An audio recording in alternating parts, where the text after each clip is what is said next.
치료는 이렇게 단계별 치료라고 보시면 되겠습니다. 보존적인 치료, 비수술 치료, 수술 치료.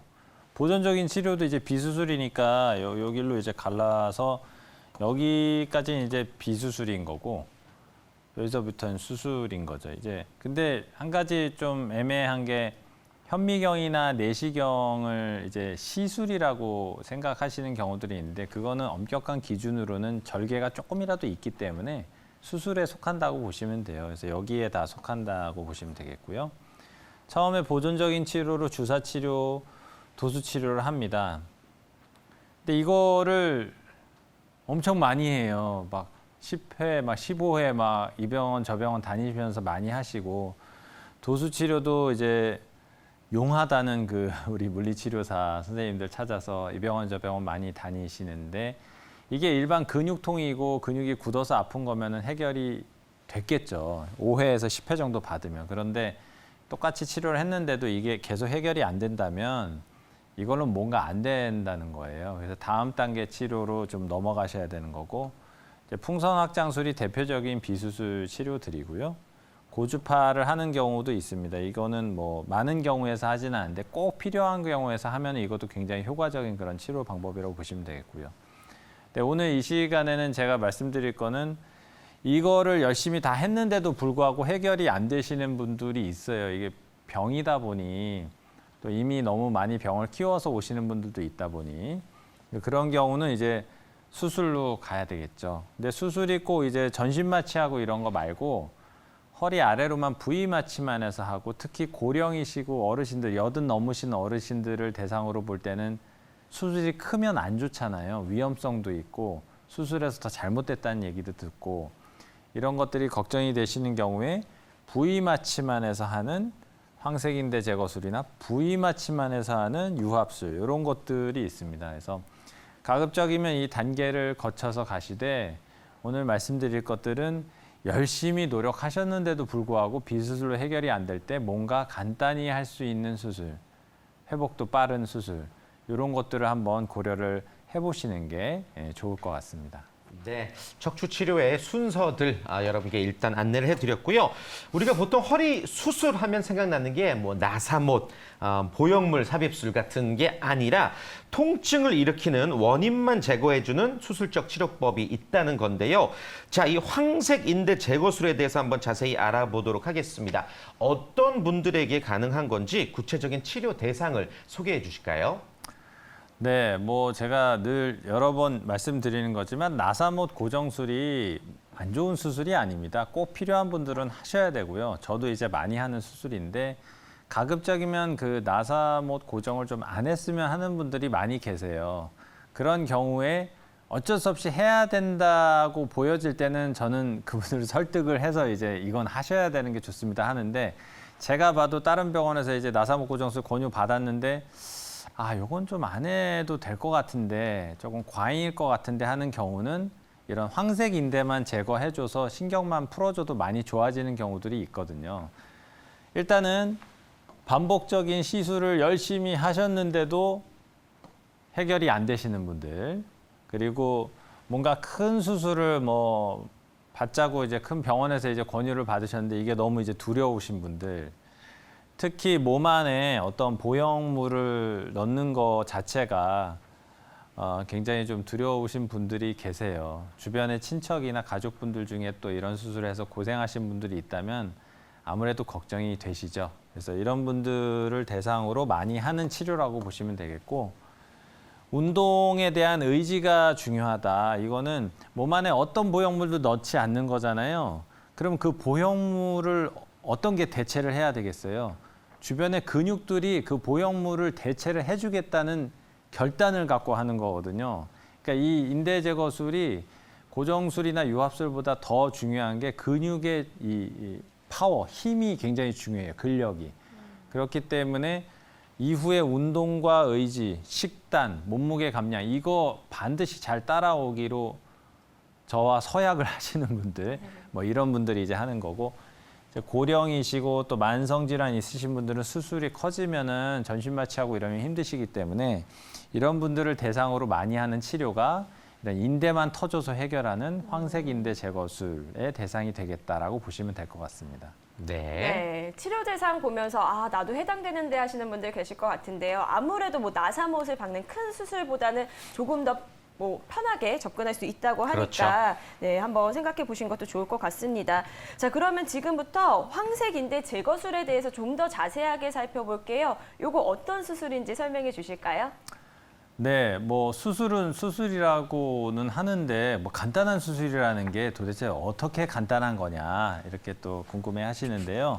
일단 마취를 부위 마취만 해요. 허리 아래로만 이제 마취를 하는 거죠. 그러니까 심폐기능 다 살려놓고 이제 하는 겁니다. 기계 호흡으로 이제 호흡을 하는 게 아니고 밑에만 마취해서 하니까. 근데 수술할 때 뭐 소리도 좀 들리고 하니까 좀 긴장이 되시기 때문에 우리 내시경 할 때 이제 수면을 좀 하는 것처럼 수면제를 좀 드리고 하죠. 그래서 깨어 있는데 나를 수술한다는 거냐 이렇게 걱정하시는 경우 있는데 그렇게 이렇게 힘들게 하지는 않고요. 다들 코 골고 주무시면서 다 받으시는 거라고 보시면 되겠고 수혈을 할 일이 거의 없습니다. 출혈이 현미경으로 보면서 하기 때문에 수혈할 일이 거의 없고 현미경으로 이제 확대해서 보면서 하죠. 실제로 신경에 그 덮여 있는 가느다란 실핏줄 하나하나까지 엄청 확대해서 보기 때문에 신경을 손상시킬 수 있을 가능성이 극히 드문 그런 치료고 시술 시간은 한 마디 하는데 요건 의사들마다 좀 다르겠지만 숙련도에 따라서는 한 마디 보통 한 15분 요 정도 걸린다고 보시면 되겠고 두 마디 하면은 그러면 한 30분 정도 걸리겠죠. 그래서 그 정도의 어떤 치료다라고 보시면 되겠고 이 95% 좋아진다 이거는 사실 좀 조심스러운 말이긴 해요. 이제 의사들이 보통 숫자로 이런 성공률을 표시하지는 않거든요. 근데 제가 요거 써놓은 이유는 구조적인 문제가 한마디로 좁아져 있는 통로의 내경이 얼마나 넓혀질 수 있느냐. 이거는 95%라고 제가 말씀드릴 수 있을 것 같아요. 왜냐하면 제가 수술 전후로 이제 비교해서 환자분들한테 이렇게 좁아진 게 이렇게 넓어졌다는 걸 확인을 시켜드리기 때문에 그래서 그런 의미에 있어서는 확실히 길을 넓혀줄 수 있는 이런 치료다. 그래서 이런 대표적인 이런 특징들이 있을 수 있겠다라고 보시면 될 것 같습니다. 네. 자, 영상을 보면서 황색인대 제거술에 대해서 더 자세히 알아보도록 하겠습니다. 네, 지금 우리 영상 자체가 이제 시술하는 그 수술하는 장면인데 요 베이지색으로 보이는 게 신경 다발들이고 뒤쪽에 있는 게 노란색 인대인데 이게 두꺼워지는 거예요. 이게 이제 병인 거죠. 두꺼워지면 안 되는데 너무 반복적으로 작업을 많이 하고 특히 어르신들 힘든 일 많이 하시고 이러다 보면은 굳은 살이 배기면서 이게 두꺼워집니다. 두꺼워지는 게 바깥쪽으로 하면 두꺼워지면은 신경 누를 일이 없는데 이렇게 안쪽으로 두꺼워져서 이렇게 눌리는 거죠, 신경이. 그래서 이제 신경기를 눌리고 있는 걸 이렇게 펴주는 거예요. 인대만 터줘서. 그래서 신경이 이렇게 넓어진 거죠. 예전처럼 이렇게 꽉 납작하게 짓눌려 있던 신경이 이렇게 풀어진 거고 저희처럼 눌려 있는 것들을 이제 열어주는 거죠. 그래서 인대를 터줘서 짓눌린 신경을 풀어준다라는 것이 이제 인대 제거술인데 근데 인대를 그러면은 다 제거를 하는 거냐? 그렇지 않고 쓸데없이 두꺼워진 굳은 살만 긁어내는 거라고 보시면 돼요. 그래서 인대를 제거했다고 해서 이게 척추가 불안정해지고 허리가 더 약화가 된다라고 이제 말씀하시는 경우들도 있는데 주변에 허리를 잡아주는 구조물들은 그 황색인대 얇은 거 그거만 있는 게 아니고 주변에 있는 인대와 근육의 구조물들이 상당히 많습니다. 그래서 요거를 한 이후에 주변에 본인 가지고 있는 그대로의 근육과 인대를 살려서 그거를 이제 강화시켜서 이제 건강하게 만드는 그런 작업들이 필요한 거죠. 그래서 전후로 보시면은 여기가 신경길이 이렇게 내려가야 되는데 이분이 4번, 5번에 신경이 뒤쪽에 이렇게 눌렸어요. 근데 앞쪽에 나와 있는 디스크는 그렇게 심하진 않고 뒤에 이렇게 나와 있는 인대가 엄청 두꺼워져 있는 거거든요. 이런 경우는 앞쪽을 터치하지 않고 뒤쪽에 구멍만 내서 이 인대만 터줘도 많이 좋아지기 때문에 인대만 터주는 거고. 그래서 전후 이제 비교해서 보면은 앞쪽은 그대로 있는데 뒤를 이렇게 넓혀 놓은 거죠. 지금 여기서는 보이지 않던 이 가느다란 신경 가닥들이 싹 내려가는 게 보이죠. 그래서 요게 15분, 20분 요 정도 사이에 할 수 있는 그런 치료다.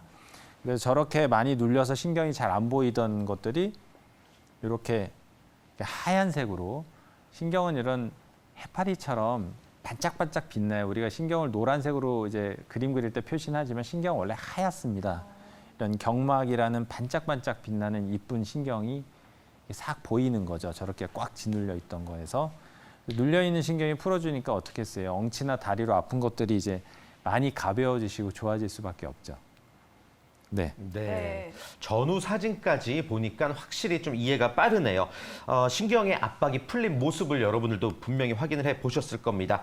자, 그러면은 실제 사례를 다시 한번 또 만나볼게요. 허리 건강을 되찾았던 분들, 먼저 62세 남성분의 치료 전후 사례 소개 부탁드립니다. 네, 이분은 60세 남자 환자분이시고 협착증 진단 받으셨고, 수개월 전부터 이제 통증이나 다리 저림이 있었고 다리로 마비 오는 듯한 느낌. 이 정도면은 걷는 거는 좀 걸으시는데 조금 빠른 걸음을 하려면은 많이 힘드신 그런 상황이시죠. 그리고 이분 시술을 받으셨어요. 이제 꼬리뼈로 들어가는 시술. 어떤 시술인지 시술 이름을 정확하게 명확히 기억을 못 하시는데 다른 병원에 시술을 받으셨는데 해결이 안 되니까 이제 안 되겠습니다. 이제 수술을 해야 되겠습니다. 그래서 나사못 고정술을 이제 권유를 받으셨죠. 근데 제가 봐서는 4번, 5번의 협착이 엄청 심해요.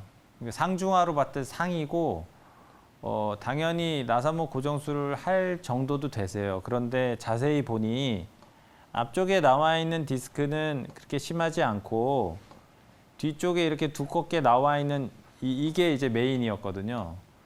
그리고 허리를 구부리고 펴고 하는 그 동작에서 불안정증이 보이지 않고 무엇보다도 허리는 별로 안 아픈데 다리가 많이 심했던 경우예요.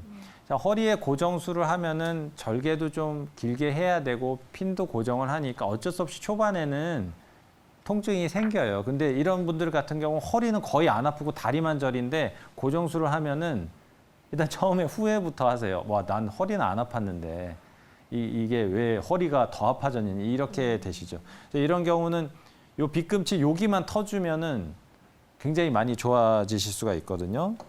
그래서 이제 황색인대 제거술을 이제 하셨고 전후 비교하면 여기 까맣게 완전 막혀 있던 이 길이 여기 보시면은 이렇게 열어놨죠. 그래서 전후 비교해서 요게 다음 날 찍은 거고 요게 수술 바로 전날 바로 직전에 찍은 건데 이렇게 신경길을 넓혀주니까 다리로 내려가는 터질 듯이 저려서 마비 오는 것들이 많이 좋아진 그런 사례가 되겠습니다.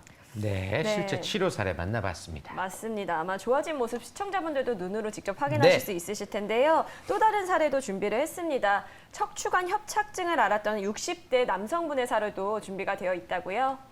네, 제가 이 사례는 왜 가지고 나왔냐면은 디스크를 한번 이제 앓으셨고 그게 협착으로 좀 진행이 되면서 디스크가 좀 흡수돼서 좀 좋아졌어요. 그러니까 처음에 막 급작스럽게 아프다가 이 아픈 통증은 좀 가라앉았는데 저림감이 계속 남고 짜증날 정도의 그런 저림감들 때문에 계속 고생을 하시는 거죠. 그러니까 이런 경우가 많아요. 터졌는데 난 수술을 안 하고 싶어서 어떻게든 수술을 피했는데 이상하게 예전보다는 좋긴 하지만 계속 증상이 어느 정도 50% 정도 남아있는 경우에 1년이 넘었으면은 이거를 수술을 지금이라도 해야 되나? 아니면은 안 하고 계속 기다리면 더 좋아지는 건가? 근데 계속 기다렸는데도 그 후유증이 더 이상 없어질 생각을 안 하는 거죠. 그래서 이런 경우에는 황색인대 제거술만 해서 수술 크게 안 하고 눌려있는 부분만 풀어주는 방법으로 이제 가시면 됩니다. 그래서 치료 전에 여기 이렇게 나와 있고 또 지금 보시면 여기 뭐가 이렇게 하얗게 보이는데 요것도 디스크예요. 제가 들어가서 보니까 약간 찢어져서 터져 있더라고요. 그러니까 결국은 신경길은 이렇게 넓어야 되는데 여기가 결국 다 막혀 있는 셈이었죠. 요게 열려 있는 것처럼 보이는 경우도 있어요. 근데 이제 들어가서 보니 이게 디스크였더라. 그래서 여기 있는 황색인대도 제거를 해주고 또 튀어나와 있는 디스크도 같이 필요하다면 같이 제거할 수 있어요. 이게 황색인대 제거술이 황색인대만 제거하는 게 아니고 신경을 살짝 젖히면 나와 있는 디스크도 볼 수 있거든요. 그래서 디스크도 같이 해결을 할 수 있는 겁니다. 그래서 요 전후 이제 후 사진 보시면은 신경끼리 이렇게 제가 열어놓은 거죠. 그래서 이렇게 완전히 눌려서 조각도 나와 있고 막 이랬던 것들이 요건 이제 신경 가닥들이거든요. 요거는 넓게 열어서 통증 많이 좋아지고 회복이 되신 그런 사례가 되겠습니다. 네. 네, 역시나 예후가 좋았던 사례를 여러분께 소개해 드렸습니다. 또 하나의 사례를 더 만나보도록 할 텐데요. 이번에는 보존적 치료를 받다가 이제 시술 없이 바로 황색인대 제거술을 받으신 분이라고 합니다. 자, 이분은 어떻게 좋아지셨는지 궁금하네요. 네, 뭐 일단은 제가 뵙는 환자분들 중에 보통 크게 두 부류가 있으세요. 한 분은 수술을 받아야 되는데 수술을 어떻게든 좀 피하고 싶고 최소한의 치료로만 하고 싶어 하시는 분들이 많이 오시는데, 또 한 경우는 아예 수술 권유를 받지 않으신 경우예요. 이 정도면은 수술할 거는 아니다라고 어느 병원에서 가서도 다 이제 그런 식의 치료 진단을 받으시고, 난 수술할 거 아니니까 뭐 주사 맞고 약만 먹고 운동만 하면 좋아지겠지 하고 버텼는데 6개월, 1년 지나도 해결이 안 되는 경우들이죠. 이분도 이제 그런 경우셨는데 협착이 꽤 있어요. 근데 다른 컷으로 보면 좀 열려 있는 공간도 있기 때문에 연세도 있으시고 하니까 다른 병원에서는 이제 주사, 도수 치료 이런 거 더 열심히 해보자. 뭐 대학병원 가셔서는 이 정도 갖고 수술을 안 합니다. 3개월 정도 진통제 약 드시고 도저히 못 버티면 오십시오. 이렇게 또 얘기 들으시고 또 그 말씀 믿으시고 또 열심히 하셨는데, 그 병원들의 치료가 잘못됐다거나 오진이었다는 얘기가 아니에요. 맞는 말씀이고 소견이 좀 다를 수는 있지만 이미 고생한 세월이 너무 길고 해결은 안 되는데 주사 계속 맞고 이거는 더 이상 안 된다는 얘기죠. 그래서 제가 봤을 때는 인대만 뒤에만 살짝 긁어서 터져도 많이 좋아질 게 이제 기대가 됐던 사례이기 때문에 황색인대 제거술을 시행하셨고, 마찬가지로 제가 이제 그림 많이 보여드려서 이제 아실 텐데 4번, 5번이에요. 제일 많이 생기는 마디고, 여기 이만큼 이제 두껍게 이게 나와 있잖아요, 인대가. 요것만 터주면 되는 거라서 현미경으로 요것만 터졌고, 보시면 아주 뭐 깨끗하죠. 예, 눌려있는 하얀색으로 내려가는 길이 막힌 게 완전히 열려서 내려가게 됐고, 저리고 땡기고 이제 아프던 그 엉치다리 통증이 이제 많이 좋아진 그런 사례가 되겠습니다.